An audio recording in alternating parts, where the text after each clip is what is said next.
Well, let's see what we're gonna be offended about today.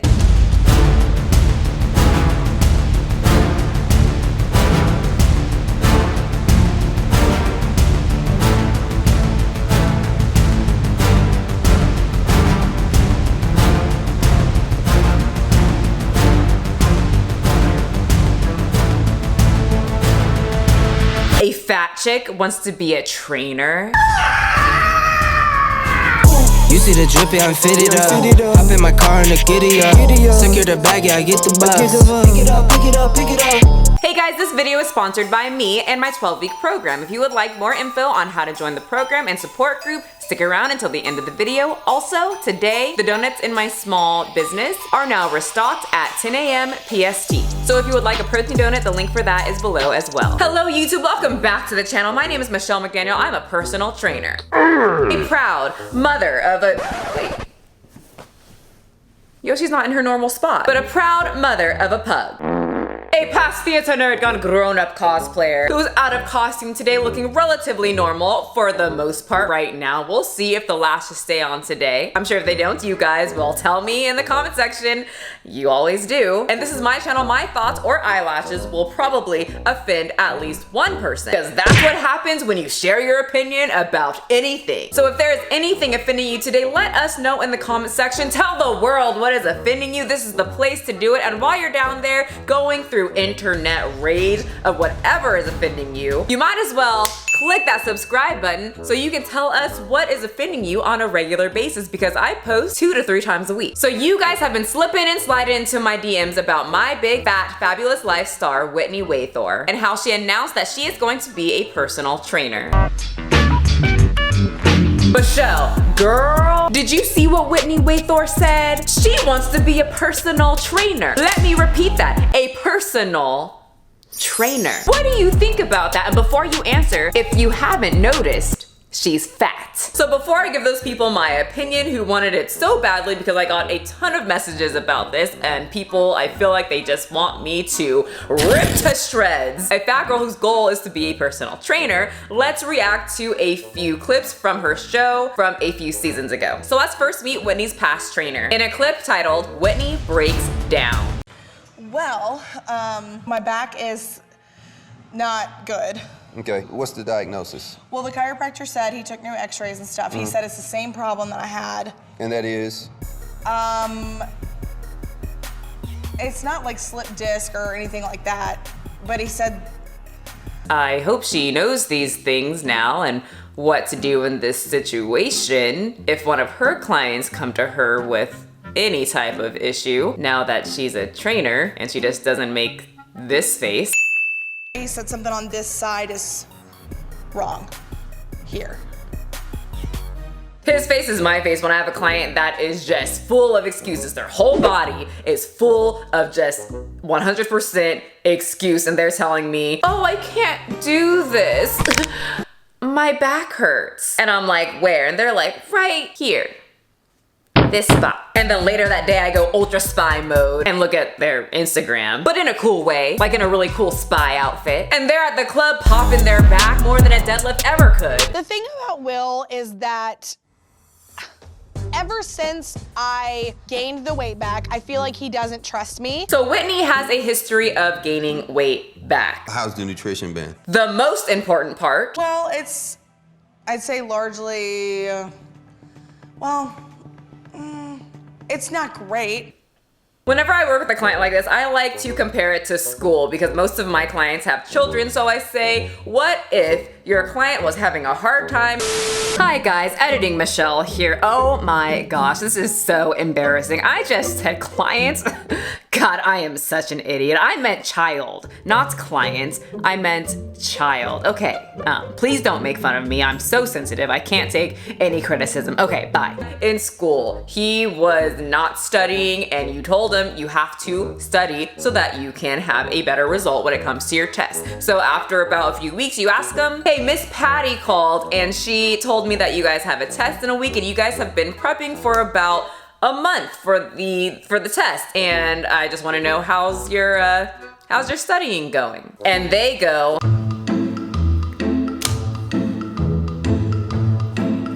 well, not great. You would be like, you had a whole month to study. Why didn't you prepare? Just like most clients get weighed every week or every month, you had a whole month to prepare for the scale. And then when your trainer asks you, how's your nutrition going? You go, not good. On a 1 to 10, what would you give yourself? 5? Oh, that's an F. So she did fail. That's not even a D. That's absolutely no effort. I thought maybe, you know, like not so great was like, okay, a few things here and there I can do like way better, because a lot of my clients will give themselves an F and then I'll look at their food journal and I'm just like, this isn't an F work. You just, you know, you had a few little slip ups. It's gonna happen. What she should have said when he asked how her diet was, instead of making that face, she could have just been completely clear and say, you see, sir, my diet is completely and utterly, I have literally done nothing to better myself except hurt my back and not work out and then still eat trashy with less activity. 5. What do you think are our chances of actually accomplishing that goal that we set? This is my face when my client, family member, friends, anybody, some of you in the comment section, which I have replied to, say, I can't lose weight, I've done everything. But they refuse to count calories to make sure they're at that very important calorie deficit. But then they also say they will do anything to lose weight.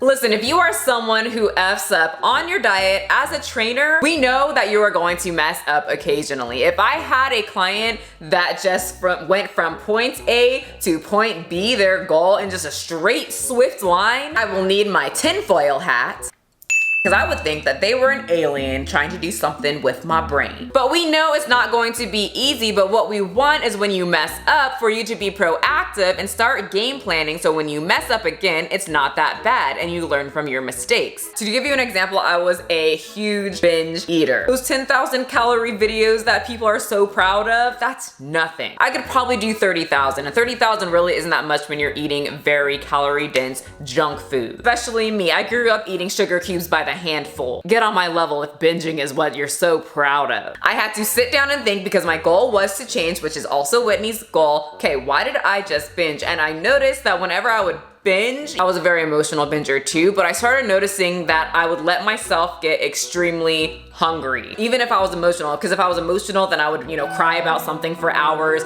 and then I would let myself get to that hungry state, and then my emotionalness would take over me, therefore I would binge because I was maybe happy or sad. Didn't really matter. If I was happy, I would eat. If I was sad, I would eat. And because I was so hungry and because I could put so much food away, I would then binge, so I had to ask myself, what can I do to help avoid that? So I would always try to eat before I would get that angry, deep, crazy hunger. And as a backup, I would keep healthy snacks in my kitchen so that I would also not have an excuse to, because I lived with my parents at the time, to pick up the Pop-Tarts that are very, you know, very quick and easy to open. I would cut up some fruit and already have the calories already like measured out for myself. So if I eat it, it's already in my food journal, done. I would keep even like cold protein and chopped up lettuce and boiled eggs. So then, I mean, that's fast food. I can just go get it, put it in a bowl, put some salad dressing, eat it, done. I notice my hands like to grab things. Quite naughty. So I kind of learned that for myself from my mistake, and then I got better as I went. And that's not to say that I didn't screw up, but it really, really helped to know that I just need to make sure to eat before I get hungry, and then I have my backup of healthy food in the fridge. This is becoming less important to you than it was when we sat down and talked in the beginning about starting back and trying to reach some goals. My back has been hurt for 3 weeks, and That has nothing to do with the food. That's what I'm trying to get across to you. Okay, so that is how a lot of interactions went with Whitney and her trainer. She would have an excuse. Back is not good. He then makes this face while she complains. Trainer then responds. That has nothing to do with the food. And then she makes this face. And then the cycle would continue until Whitney's trainer breaks up with her as a client. Are you okay? Yeah. You sure? And I'm just frustrated. So the opening scene, I can't remember exactly. I saw the whole episode a long time ago. They only had the clips on the YouTube channel, but I'm pretty sure she had gained weight, or she had another excuse, or something happened. I'm pretty sure it was her gaining weight, and she left the scene and ran out into her car to go cry. And then her trainer runs outside to go see if she is okay. It's just a lot to take on. What is this? This is... I'll tell you what this is. This is what I'm talking about. What happened to the healthy bars that I told you could keep in your car in case you were away from your food?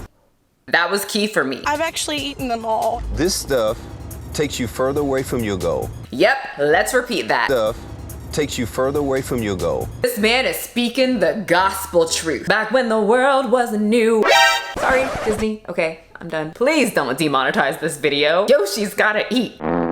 For me, like, you look at this and you think how bad it is, and I look at this and I think how good I did. But I only had one nibble, sir.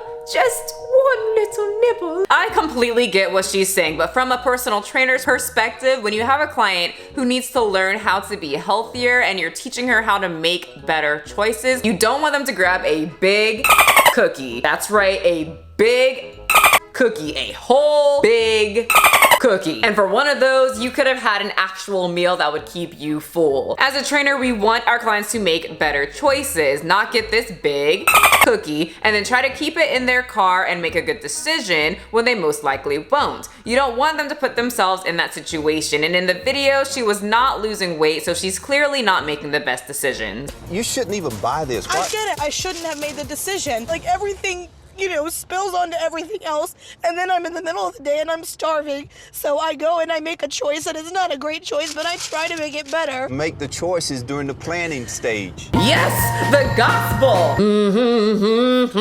Bring this brother to church. Plan it out. You don't wait until your only option is a fast food restaurant. Yes, yes, yes, this is a huge tip, people. People who struggle with food, this is a huge tip. Like I said, don't wait until your only option is something that's going to get you farther away from your goals. The planning stage is so important, and a lot of people don't plan. I don't know how many times I've been out with a friend who says they can't lose weight, and someone will hand them a certain type of treat and they just snatch it and throw it in their mouth. And I'm like, let's look at this nutrition list. And there's 4 servings in this tiny little package, which equals over 1,000 calories. And you just ate it in about 0.5 seconds. But okay, you can't lose weight. It's too late then, Whitney. You're not that strong. Don't leave it to willpower. This is so important for people starting out. Like, when in the beginning, I didn't have any willpower. None of my friends ate healthy. Whenever we got together, it was always food and just sitting and just more food and more food and more food. So I had to kind of cut myself out of those situations for a while because I didn't have the willpower to stop. And I get a lot of comments saying, Michelle, I want to lose weight so bad. I have trouble with food. I have a food addiction, but all my friends eat really unhealthy, but I'll do anything to lose weight. But I still want to go out with my friends on a regular basis. If you really want to lose weight and you don't have the willpower to put yourself in those situations to say no, then you gotta cut it out until you get enough willpower. And that's the tea, sis. So then he fires her, and personally, I think that was a good move. Okay, you know, I've had to fire clients before, and I'm sorry, but we're at that point, and I'm just gonna have to let you go. In most trainers' careers, at least once or twice, you have to let a client go. It sucks, but when it happened to me 2 times, the first time I felt like crap. She made me feel extremely horrible, but at the same time, I felt worse continuously taking her money for someone that just wasn't sticking to the program, wasn't doing anything to better herself, just kind of going through the motions with me. And oh, she was pissed. But years later, she thanked me. And just like Whitney, they will always guilt trip you. That's where we are right now. I'm shocked, and it sucks because to feel like someone who you really want to care about you can just give up on you. They will cry. They will say you don't care, but I think he's letting her go because he does care. It sucks, but I'm not going to train someone who wants to lose weight and hasn't lost anything, in fact gained weight, and continues to have excuse after excuse. It's time to bring Keisha Cole's words into your life and let it go. So those videos were 3 years ago, and now Whitney Waithor wants to be a personal trainer herself. Whitney aims to become a personal trainer to break stigma around plus-sized women. Whitney has been putting her all in workouts, and she is making sure that within a few months' time, she can become a personal trainer. Whitney Waythor has been shifting her focus onto things that are challenging, and one of the things on her to-do list is to become a personal trainer. The bigger picture in Whitney's mind is to make sure that she gets into personal training. Whitney believes it will be a big change because people do not usually expect someone her size to be a personal trainer. She feels she would be a good example for every plus-size person who wants to turn their life around and turn towards fitness. She wants to motivate people and send the message that shape and size does not matter. One thing that keeps her motivated is the fact that she wants to prove a plus-size woman can do anything. Just a quick note on fat people can do anything that anyone else can do. And just on the personal trainer side, anyone can become a personal trainer. You read the textbook, you make sure to memorize all the important information, and then you regurgitate all that information and put it on the test. You pass the test and congratulations, you're certified. You want a job? The easiest place to get into is LA Fitness. They take anyone. Skinny, fat, old, muscular, anyone can be a personal trainer. It takes a special person to be able to live the healthy lifestyle and be able to motivate others, cater to different types of people, be truthful, and continue to educate themselves. Not everyone can do that. So should a personal trainer be fat? I mean, they can be. Would I want a personal trainer that is obese? No. Would I want a super skinny personal trainer? Also no. So calm down for the people in the back getting upset about nothing. I want someone that has worked toward a similar goal that I would have, and that's to be muscular and athletic looking. Just like I get tons of people who struggle with binging and sugar addiction, they see that I have a handle on it now, so they also want someone that is similar and who has done it. Whitney, to me, is still on a journey. She's still very close to what she was before, and she has a lot of weight to lose, but she has lost weight, which is great. And with that being said, this might be good for some people. A personal trainer that is going through a same struggle as them, going through the journey with them. It's not something that I would want personally, but I know there's people out there that would want it. My only problem is I still think Whitney is still very early in her journey, and she has a long way to go, and probably a lot to learn about the game and herself. You learn a lot about yourself when you're losing weight. I kind of lined it up with two people who are battling drugs. There's one person that's just doing a lot better. They've been away from it for like 4 or 5 months. And then there's someone else that's coming along. I don't know if it's the best thing that this person guides them throughout their whole journey. It's good that they can probably motivate each other, but to have this person that's still very fresh into their journey of getting clean, to guide other people. If I was battling with drugs, I don't think I would want that. But I think this could be a very positive thing, and she just has to deal with probably a lot of people saying, why is there a fat personal trainer? You're fat. Which I completely understand. Is it rude? Yes, but I do understand most personal trainers, you usually visualize someone that is athletic looking. And I think if you are an obese person who wants to be a personal trainer, you need to be prepared for those comments and be like, yep, but I'm going through this journey with my client. We're gonna do this together. And I hope that you are working hard, not just banking on this very, very trendy thing called fitness and cashing in on very vulnerable people, like that first video that I made about the fat personal trainer that gives her clients Hostess donuts and charges 3 times as much for a session than I do. Okay. I linked it below. So you guys know my opinion. Now it's your turn to tell me your opinion. I love reading the comments, so please tell me your opinion, your thoughts. I want to hear it. And now, a word from our sponsor. Hey you guys, if you have been wondering about my programs, well, it's your lucky day because I'm gonna tell you. I've recently taken all the cheaper programs off my website because of the high success rate I'm having with my 12-week program plus support group. I'm working on updating all my cheaper programs to try and make it as close to my 12-week program as I can, but in the meantime, if you are interested, this program comes with a 12-week workout routine, but the best part and the part that I think is the reason for the success rate is the support group, which you get lifetime access to. In the group, I am very active. I and members post recipes, I post free workouts, I answer all questions, and the people in it are extremely sweet. We just had a member purchase a bunch of at-home workout equipment for someone who couldn't get to the gym. Another member won a Skype session with me for a giveaway, but she noticed a fellow member was having a hard time and she gave her the session instead so that maybe she can get some extra help. The members are extremely sweet, super nice, supportive, and it seems that people are learning a lot and able to stick to a program more when they have a community. So if a very positive fitness group is something you are interested, where you get to stay in forever, I linked it below. Well, that is all for me. Next time I see you, I will probably be dressed as a witch doctor. Shout out to my 90-day fiance freaks out there. You'll know exactly who we're talking about next. Bye, guys. You see the drip, yeah, I'm fitted up. Hop in my car and a giddy up. Secure the bag, yeah, I get the bus. Pick it up, pick it up, pick it up. You see the drip, yeah, I'm fitted up. Hop in my car and a giddy up. Secure the bag, yeah, I get the bus. Pick it up, pick it up, pick it up, pick it up. Ooh, I've been on the flex since flex zone. Neighborhood all in your eardrums. I ain't never scared like Bone Crush. Boy, I got God, don't fear none. My line busy, take no calls. Feels like I don't have no flaws. Snakes in the grass, cut those off. Yo, squad shitty, my bros raw. No breaks, we go, go, go, go, go. Throw shade, that's a no, no, no. Go high, go low, low, low. Like spinning in a 644. Cash money like 504. Ball like AD24. No sleep, need more, more, more. Pick it up, pick it up, pick it up, pick it up. You see the drip, yeah, I'm fitted up.